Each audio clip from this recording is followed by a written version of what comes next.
Srivalli Medchal Malkajgiri డిస్ట్రిక్ట్కి programme manager అండి.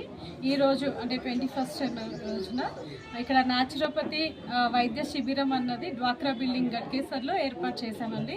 దానికి గాను మనకి ఎంతోమంది ముఖ్యులు అంటే గట్కేసర్ ప్రాంతంలో చాలామంది వచ్చారు.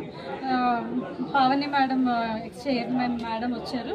వారి మాటలో వారు ఇప్పుడు ఇక్కడ ట్రీట్మెంట్ అది తీసుకున్నారు. మేడం మీరు చెప్పండి.